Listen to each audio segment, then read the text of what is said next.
Hello everyone. In the last class, we were doing one-dimensional potential step. In this one-dimensional potential step, what we did? Firstly, we wrote the mathematical expression for the potential function. हमने क्या एक figure हमने consider करी थी, फिर उसमें हमने potential function लिखा था that let for x less than 0 it is 0 and for x greater than 0 it is v naught. So it is acting as a potential step function. Then उसके बाद हमने क्या किया, फिर हमने श्रोडिंगर वेव इक्वेशन लिखी which is time independent Schrodinger wave equation. हमने first case study करा जब पार्टिकल की एनर्जी जो है it is greater than the potential barrier energy V naught. So for E greater than V naught, we solved the Schrodinger wave equations and we land up with two solutions of the wave functions, equation number 21 and 22. Equation number 21 is for x less than 0. Equation number 22 is representing the wave function for x greater than 0. Then what we did? Then with the help of boundary conditions, we obtained the values of B and C in terms of A. Okay, we dropped the second term in psi2. Okay, D was 0. Why? It was already explained in the last class that why we kept D to be 0. So after getting the values B and C in terms of A, we substituted these values in the wave functions and finally we obtained psi1 and psi2 for x less than 0 and for x greater than 0 respectively. psi1 हमारे पास आया a e raised to power iota k1x plus k1 minus k2 upon k1 plus k2 into a e raised to power minus iota k1x और psi2 आया 2k1 upon k1 plus k2 a e raised to power iota k2x. तो इन equations में जो amplitudes है reflected और transmitted waves के, मतलब B और C, उनको हमने लिखा in terms of amplitude A of the incident beam. उसके बाद मैंने बोला था कि अब हम रिफ्लेक्शन कोफिशिएंट कैपिटल R और ट्रांसमिशन कोफिशिएंट कैपिटल D जो है इसकी एक्सप्रेशंस को निकालेंगे और फिर हम देखेंगे अगर R नॉन जीरो आता है इसका मतलब कुछ पार्ट ऑफ द वेव जो है वो रिफ्लेक्ट होगी थ्रू दी बैरियर और अगर T भी नॉन जीरो आता है मतलब कुछ पार्ट जो है वो ट्रांसमिट होगा from region 1 to region 2 such that R plus T जो है ये 1 होना चाहिए. तो R की एक्सप्रेशन बताई थी, it represents the magnitude of reflected current to the magnitude of incident current और T रिप्रेजेंट करता है magnitude of transmitted current to the magnitude of incident current. तो R और T हम कहाँ से निकालेंगे? हम निकालेंगे with the help of probability current density. इसको ध्यान से सुनना, this derivation is very very important from your examination point of view. Probability current density का डेरिवेशन हमने यूनिट 2 के लास्ट टॉपिक में करा था, which is real part of Sai star h cut upon iota m del psi by del x. The psi star is the complex conjugate of psi. It can also be written as h cut upon 2 iota m. In brackets, we have psi star gradient psi minus psi gradient psi star. One dimension में gradient psi हो जाएगा del psi upon del x और gradient psi star हो जाएगा del psi star upon del x. तो अब हम क्या करेंगे, हमारे पास दो रीजन है, रीजन 1 और region 2, x less than 0 and x greater than 0. तो सबसे पहले हम x लेस देन 0 के लिए प्रोबेबिलिटी करंट डेंसिटी की एक्सप्रेशन डिराइव करेंगे. सिमिलरली फिर हम x ग्रेटर देन 0 के लिए प्रोबेबिलिटी करंट डेंसिटी की एक्सप्रेशन को डिराइव करेंगे. तो x लेस देन 0 के लिए प्रोबेबिलिटी करंट डेंसिटी को डिराइव करने के लिए हमें क्या चाहिए, इस एक्सप्रेशन में देखो हमें साई पता होना चाहिए और साई जो है वो हम ऑलरेडी कैलकुलेट कर चुके हैं. तो x लेस देन 0 के लिए जो साई है वो साई 1 है, दिस एक्सप्रेशन. ठीक है, और इसमें ये जो टर्म है this is nothing but capital B, which is representing the reflection amplitude, and A is the amplitude of the incident beam, whereas B is the amplitude of the reflected beam. So real part of h cut upon iota m हमने as it is लिया. psi1 का complex conjugate क्या होगा? A हो जाएगा A star e raised to power minus iota k1x plus k1 minus k2 upon k1 plus k2 into A star e raised to power plus iota k1x, और इसको हम B star भी लिख सकते हैं. ठीक है, तो psi1 स्टार क्या आया? A star e raised to power minus iota k1x plus B star e raised to power iota k1x. now into, अब हम करेंगे del psi upon del x. psi को डिफरेंशिएट करेंगे with respect to x. A और B constant है, वो as it is रहेंगे.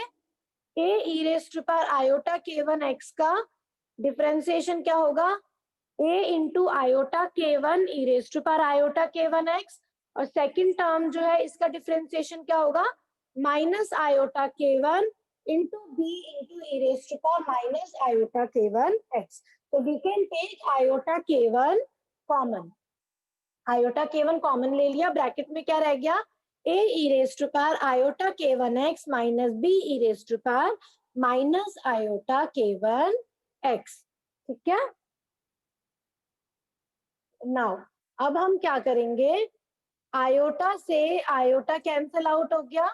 ठीक है, अब हमें इसमें से रियल पार्ट निकालना है.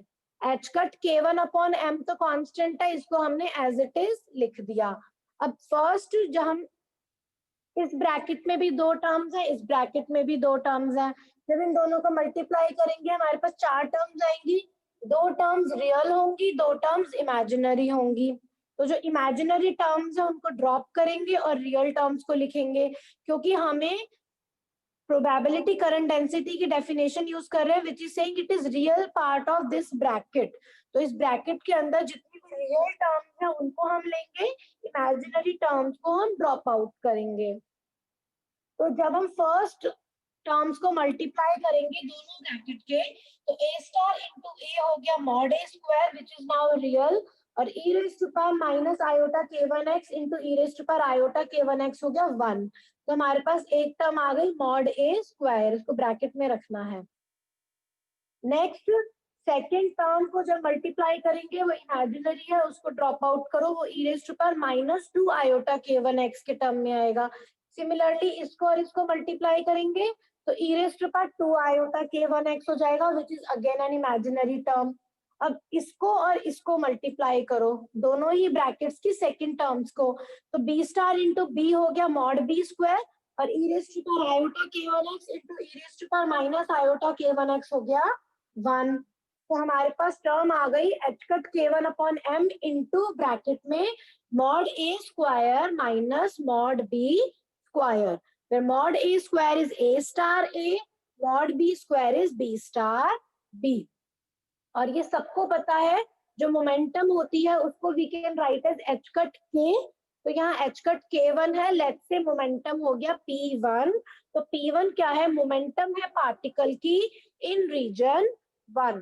तो हमारे पास probability current density for x less than 0, हम कौन सा केस कर रहे हैं पहले? in region 1 for x less than 0 probability current density आई, इसको ब्रैकेट के अंदर लिखना है p1 upon m mod a square minus mod b square. Now first term क्या है? फर्स्ट टर्म में प्योरली इंसिडेंट एम्पलीट्यूड है, सेकंड टर्म में प्योरली रिफ्लेक्टेड एम्पलीट्यूड है. तो जो टर्म्स है p1 mod a square upon m and p1 mod b square upon m, they are basically representing the incident and reflected currents for x less than 0 respectively.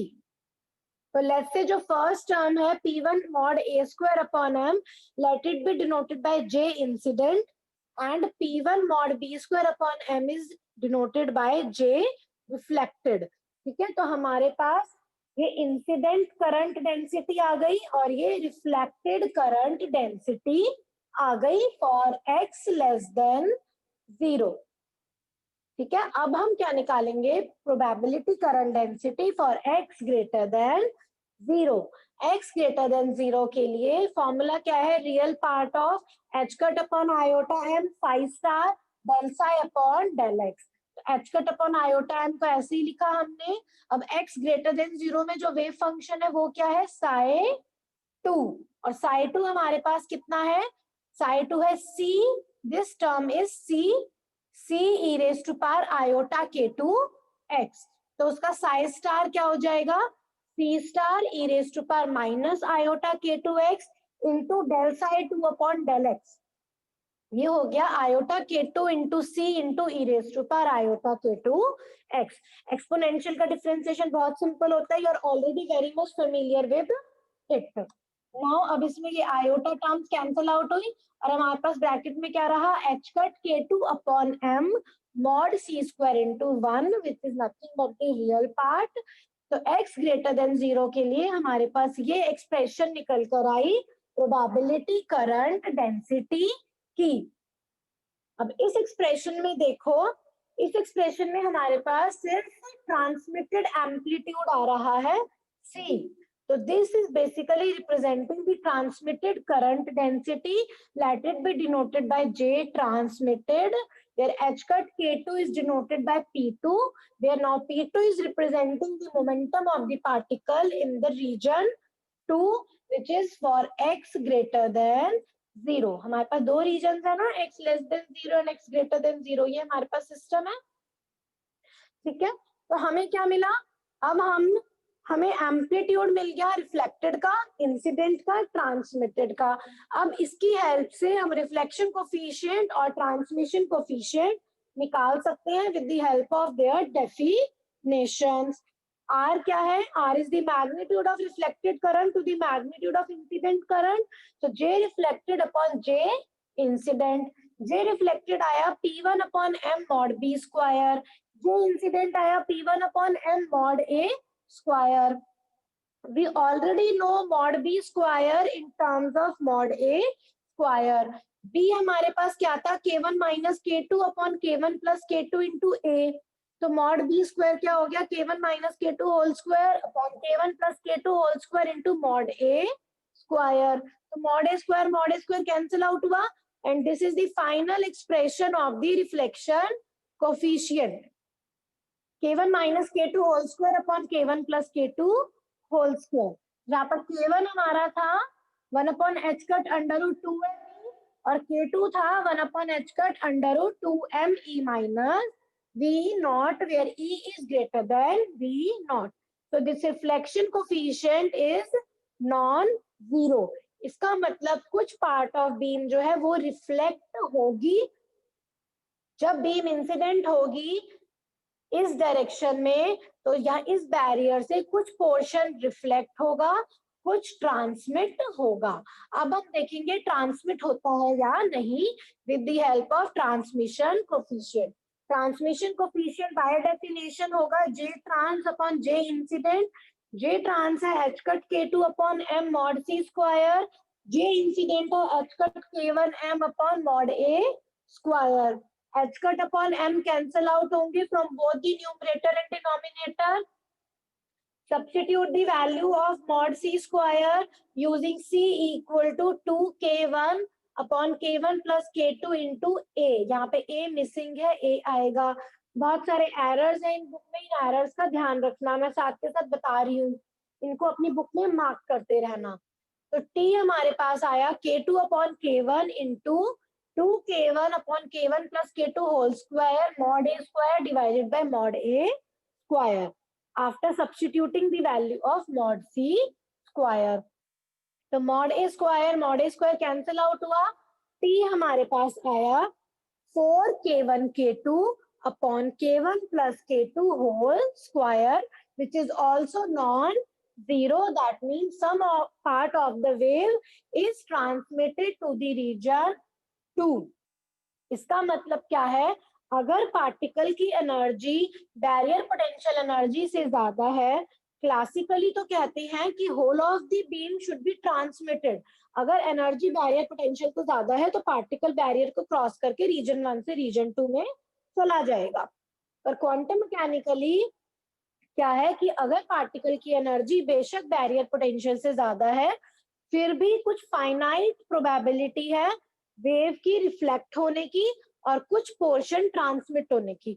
Whole of the beam transmit नहीं होगी, कुछ reflect होगी, कुछ transmit होगी, सच that जो उनका sum total है that should come out to be 1।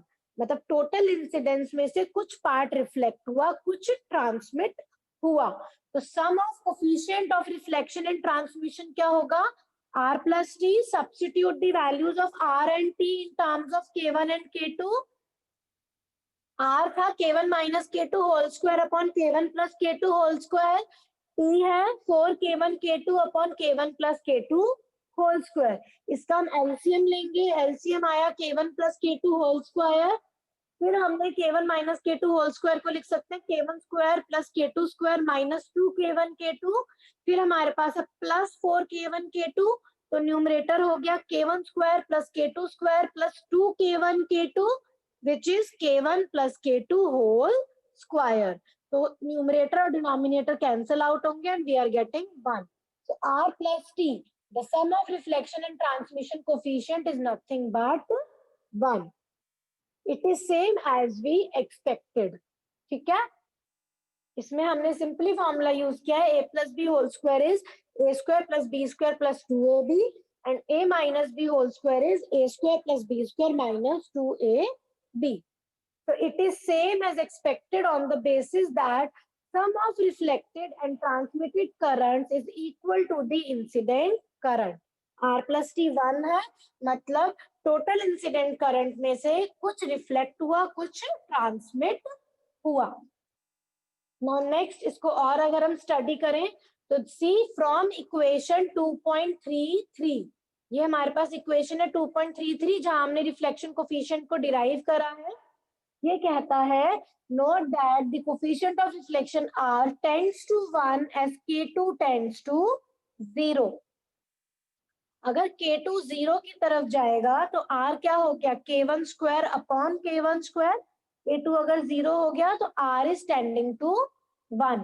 So R is tending to 1 as K2 tends to 0.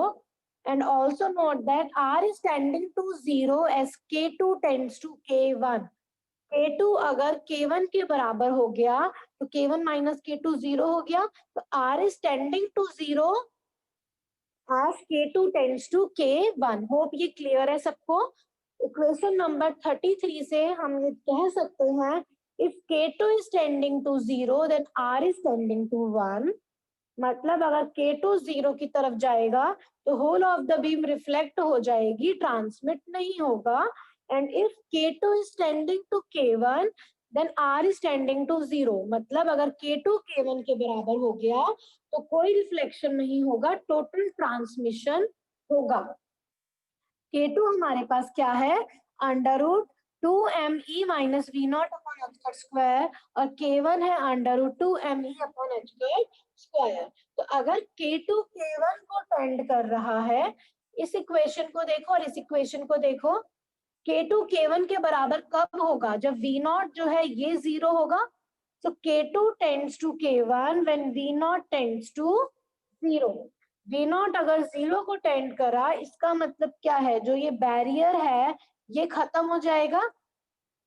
ये क्या हो जाएगा? सिंपली एक लाइन हो जाएगी, ये बैरियर खत्म हो जाएगा। ये बैरियर V naught है, अगर V naught 0 हो गया तो ये बैरियर खत्म हो जाएगा। ठीक है, तो इसका मतलब अगर K2 K1 को टेंड कर रहा है, मतलब जो V नॉट जो है इट इज टेंडिंग टू 0, तो यहाँ पर कोई बैरियर ही नहीं रहा। बैरियर ही नहीं रहेगा तो रिफ्लेक्शन ही नहीं होगा। So reflection is expected to be 0 only when V naught is equal to 0। V naught 0 का मतलब है K2 is equal to K1। K2 is equal to K1 का मतलब है R is equal to 0। तो जो हमें थ्योरेटिकली मिला वही हम मैथमेटिकल एक्सप्रेशन से भी डिटेक्ट कर सकते हैं। So it is saying that when K2 tends to K1 means when V naught is tending to 0, the reflection is expected to be 0। ठीक है, for non-zero values of V naught, we are considering the case when E is greater than V naught। जब हमारे पास V naught non zero है, E हमेशा greater है V naught से, इसका मतलब ई अगर हमेशा ग्रेटर है वी नॉट से और वी नॉट नॉन जीरो है, इसका मतलब K2 जो है वो हमेशा लेस होगा K1 से। इन दोनों इक्वेशन को अगर देखो, यहाँ कुछ चीज माइनस हो रही है ना, तो अगर माइनस हो रहा है मतलब K2 जो है वो कम है K1 से। तो for non zero values of V naught K2 is always less than K1 and R is always positive. R क्या है, स्क्वायर है ना, चाहे K2 लेस है K1 से, पर K2 लेस है K1 से तो K1 माइनस K2 पॉजिटिव है और उसका स्क्वायर भी पॉजिटिव होगा। ठीक है, तो R is always positive but it's value is less than unity. इसका मतलब है some reflection takes place even when E is greater than V naught, and why this reflection is occurring? Classically तो कहते हैं कि सारी की सारी ट्रांसमिट हो जानी चाहिए अगर पार्टिकल की एनर्जी बैरियर पोटेंशियल एनर्जी से ज्यादा है, but this reflection is arising because of the wave nature of matter। और क्लासिकली पार्टिकल का कोई वेव नेचर नहीं होता, पर अगर पार्टिकल का साइज बहुत स्मॉल है, क्वांटम मैकेनिकल पार्टिकल है, तो उस केस में we can not neglect the wave nature of particle, and this is because of this wave nature of particle, this reflection coefficient came out to be non-zero and came out to be less than 1. So we conclude that reflection from a sudden change of potential is purely a quantum mechanical phenomena. इसका मतलब क्या है, from a sudden change in potential? यहाँ potential zero है, एकदम से potential we not हो गई। ठीक है, तो ये सडन चेंज हुआ पोटेंशियल से, तो ये जो बैरियर पोटेंशियल है इससे पार्टिकल जो है रिफ्लेक्ट हुआ और मूव करा in the opposite direction of the incident beam. Still, some part of the wave is transmitted because the energy of the particle is greater than V naught. ठीक है, तो हमने E greater than V naught में सबसे पहले क्या किया, सबसे पहले हमने time independent Schrodinger wave equation लिखी, उसकी हेल्प से हमने दोनों regions x less than zero and x greater than zero के लिए psi1 और psi2 लिखा। फिर हमने बाउंड्री कंडीशंस की हेल्प से कि वेव फंक्शन और उसका फर्स्ट डेरिवेटिव कंटिन्यूअस होता है at all the region at all the points, उस बाउंड्री कंडीशन का यूज करके हमने कांस्टेंट्स की वैल्यू निकाली। फिर हमारे पास psi1 और psi2 आ गए in terms of incident amplitude A। फिर हमने रिफ्लेक्शन कोफिशिएंट और ट्रांसमिशन कोफिशिएंट को निकाला with the help of probability current density. तो रिफ्लेक्शन कोफिशिएंट जो हमारे पास आया वो लेस देन यूनिटी आया और ट्रांसमिशन कोफिशिएंट भी आया, दोनों हमारे पास नॉन जीरो आए और पॉजिटिव आए और उनका सम इक्वल टू 1 आया। मतलब टोटल इंसिडेंट करंट में से कुछ पार्ट रिफ्लेक्ट हुआ, कुछ ट्रांसमिट हुआ, such that the total is 1। ठीक है, और ये जो रिफ्लेक्शन है ये तभी पॉसिबल है जब पोटेंशियल जो है वो नॉन जीरो होगा। अगर पोटेंशियल जीरो है तो K2 K1 के इक्वल हो जाएगा और R जीरो हो जाएगा, और ये हम सिस्टम को देखकर भी इजीली कह सकते हैं। हमारे पास ये सिस्टम है, अगर पोटेंशियल जीरो है मतलब कोई बैरियर ही नहीं है, अगर बैरियर ही नहीं होगा तो रिफ्लेक्शन भी पॉसिबल नहीं है। तो रिफ्लेक्शन तभी पॉसिबल है when V naught is non zero.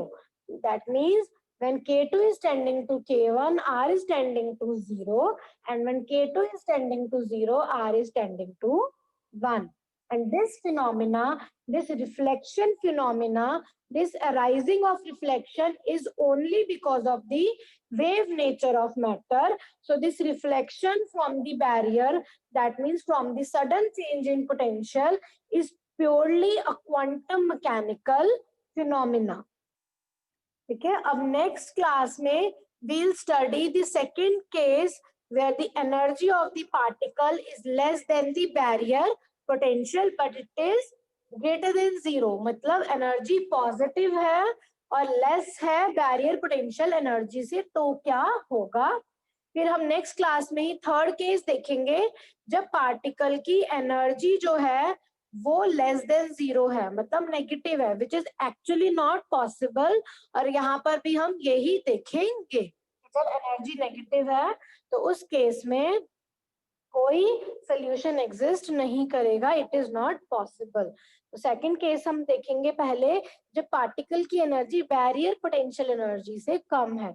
Classically तो ये कहता है जब पार्टिकल की एनर्जी बैरियर पोटेंशियल से कम है तो वो रीजन 2 में जा ही नहीं सकता। पर क्वांटम मैकेनिकली हम ये देखेंगे कि टोटल रिफ्लेक्शन नहीं होता। जब पार्टिकल की एनर्जी लेस है बैरियर पोटेंशियल से, तब भी जो वेव फंक्शन है सेकंड रीजन में, मतलब psi2, जो वेव फंक्शन है सेकंड रीजन में x ग्रेटर देन जीरो में, वो नॉन जीरो आ रहा है। नॉन जीरो का मतलब क्या है? वेव फंक्शन नॉन जीरो का होने का मतलब है पार्टिकल उस रीजन में प्रेजेंट है, क्योंकि वेव फंक्शन हमें पार्टिकल के प्रेजेंट होने की प्रोबेबिलिटी बताता है इन टर्न। तो यही हम नेक्स्ट क्लास में देखेंगे। क्लासिकली तो कहता है whole of the wave should be reflected, none should be transmitted for E less than V not. Classically कहते हैं कि पार्टिकल जो है it will be reflected from x equal to zero and it can not penetrate to the region x greater than zero. पर quantum mechanically हम ये देखेंगे, बेशक रिफ्लेक्शन कोफिशिएंट यूनिटी आया, बट स्टिल वेव फंक्शन जो है वो नॉन जीरो है इन the region x greater than zero. अगर वेव फंक्शन नॉन जीरो है, मतलब there is non-zero probability of locating the particle in the second region x greater than 0.